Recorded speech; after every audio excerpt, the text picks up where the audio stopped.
Because you asked, this is my story. This is an evolving tale of obligation to design. It is shaped by three intimately and meaningfully related words: empathy, dependence, and magic. These words are my three-legged chair.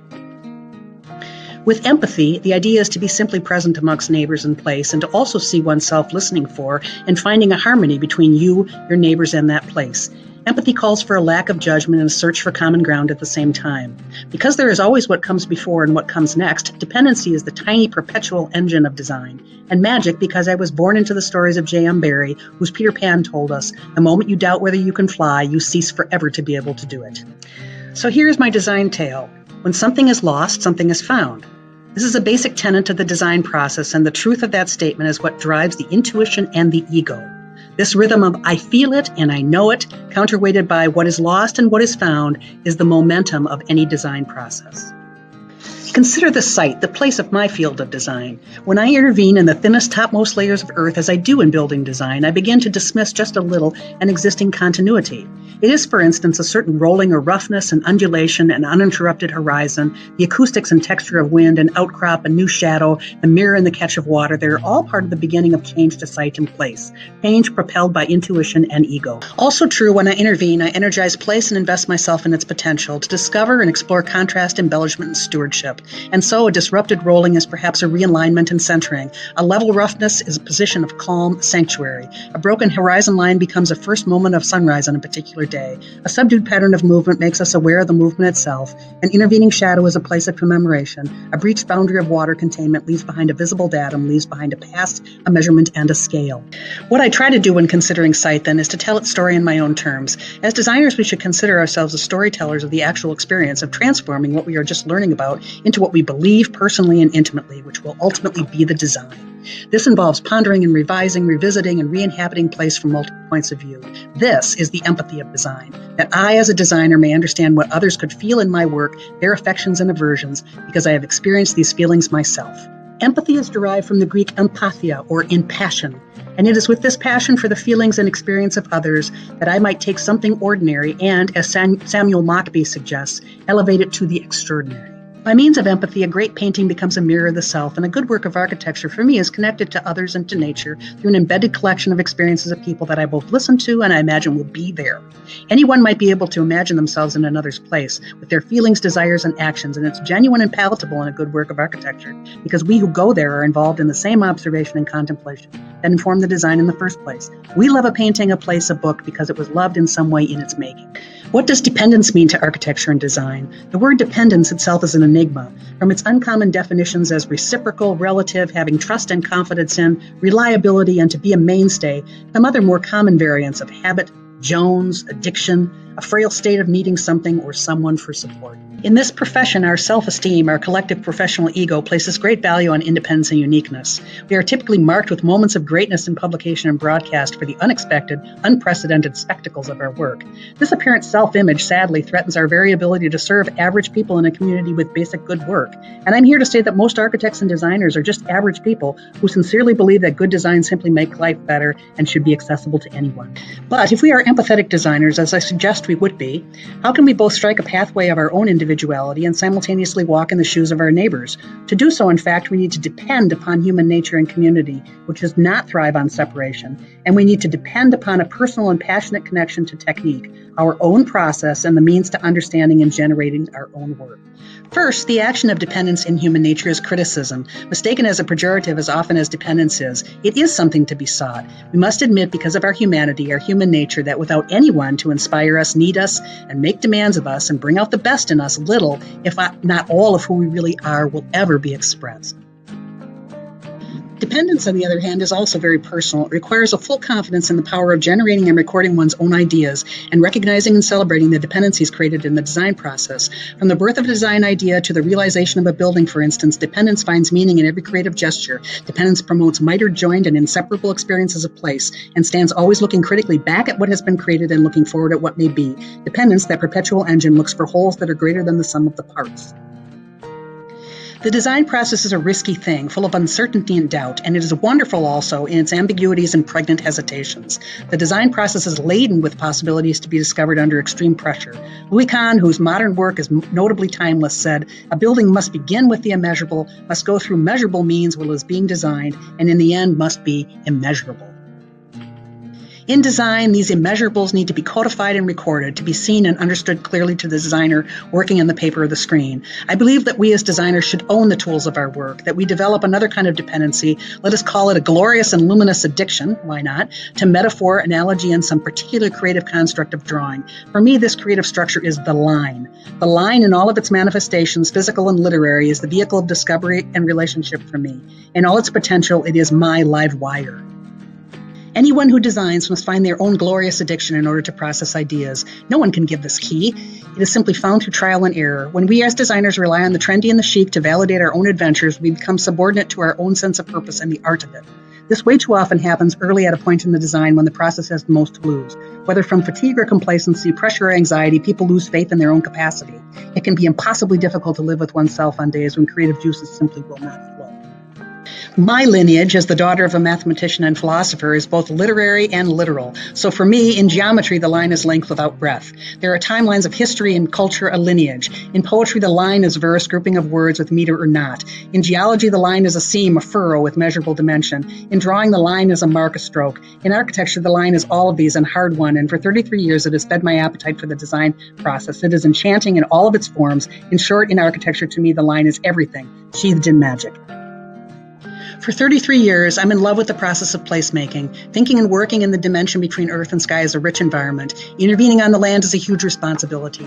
Marks and lines, always lines that remain and should hold the promise of a better life. New and fresh ways of seeing and appreciating the very specific sites within which we settle. To begin placemaking, there is paper and pen, immediate scale, usually imposed, transparency and boundary, real and imagined, solid and void, new lines added within the context of abstract lines existing, like topography and texture, pattern and focus, all lines of potential tension and compatibility. In short, to design anything, you do have to draw the line somewhere, ethically and artistically. Any drawn line that I draw comes from the heartfelt belief in that line's capacity to make the living in a place better. Processing the line in the third and vertical dimension helps me to define space and engage the time of day, sometimes marking and sometimes blurring inside and outside. Design coaxes line through space, suggests enclosure, surface, and texture. Design plays it forward. I have a special affinity for the building section. I think it's the most important conventional drawing or doodle we have at our fingertips. I often begin my projects with an idea of section, as it may relate to time and as it may shape light. And with the shape of light come texture, color, and tactile appreciation of material, and the beginning of a story. Storytelling, full of unaccountable effects, the mysteries and extraordinary power that is magic for me, provides a phase change in my design through drawing process, a way to step away from the boundaries of the ongoing work and cast a broader view over the whole project, past, present, and future. It is no mere coincidence that I refer to literary precedent and examples so frequently. Storytelling provides a way to wind language around architectural propositions and proposes habitation, introduces time and events as possibilities in a developing work. In reality, a story has no definitive beginning or absolute end. Somewhat arbitrarily and quite magically as a designer, I inevitably find myself chasing a moment of experience, a specific perspective from which to look back on the project or ahead. Little stories help me remove from everyday life some qualities, some characters, and magically transform them in a way that potentially produces delight. Jayoti Arora, Indian blogger and novelist, explains creativity as a magic wand that works in two ways. When you set it in action and seek to create something, it does not just bring into existence that object or work, it also raises in your heart a dream, a hope, and a will to achieve that creation. And at times during a creative process, when all else is steeped with hopelessness, the magic of creativity can keep you going, the urge to create something. And if you just take hold of this urge, it will take hold of you. Consider this simple children's poem by Emily Dickinson. To make a prairie, it takes a clover and one bee, one clover and a bee, and reverie. The reverie alone will do if bees are few. So I started an experiment a few years ago. I bring to fourth graders in our school system a chance to engage in making architecture through model play and storytelling. I introduce the students to a short list of descriptive words based on images and stories. I tell them about placemaking in a particular landscape without building, and then I bring the landscapes to life using descriptions to lead us along. The students in turn each write a story about a landscape image, developing a line of descriptive words to apply to the making of a simple model. They are building a place of their own imagination. Like all good architecture, there is a resulting narrative, abstract representation, scale, commodity, and beauty.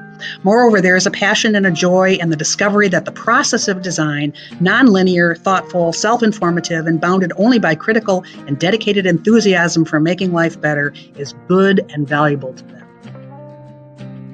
With a balance of poetics and scale, belief in a visual method that requires a critical eye, and out-of-the-box thinking, these young people have, in all their small introduction to architecture, a new way of marking their lives and an expectation that it matters. They also have a taste for passion for their own innate creativity and an ability to see things differently than the world may easily offer. For young people, exposure to the process and passion of design and placemaking is any community's gain. I have produced a few projects somewhat outside the box myself. Some of their narratives are metaphorically driven, a line of sight and sounds, and there is always a tie to our regional context that mediates a condition of the ground with a condition of the sky, sometimes a literal outline and others a line of movement and directionality. Other projects get their generative cues from the dimensional characteristics of the site itself, celebrating a descending valley between two hills, a crest and an overlook, a topographical edge, or the pattern and flow of water on the site. Some projects are pinned to the earth, while others sit lightly on more fragile ecologies. I have done projects that minimize the thin lines separating inside and outside. In these narratives, entire rooms can become furniture, canopy and a canopy, while others reduce the distance between inside and outside to simple passage. A line of movement and awareness that is dramatically changed by time of day and season. There are parallel spaces of equal function where use and season are combined, and spaces that challenge the delineation of enclosure altogether. There are some projects that come with a lineage, an existing culture of activity, and a responsibility to extend the ancestry, maintain simple surfaces and commodity, or excavate the aesthetics of an old island cabin out of a 1950s overlay. Some projects, like the extraordinary personalities for whom they are created, are in a big way emotional, flamboyant, and melodramatic. They take their cues, with the client's blessing, from lines of jazz and abstract, animalistic art, and famous theatrical lines like, "Acting is standing up naked and turning around very slowly."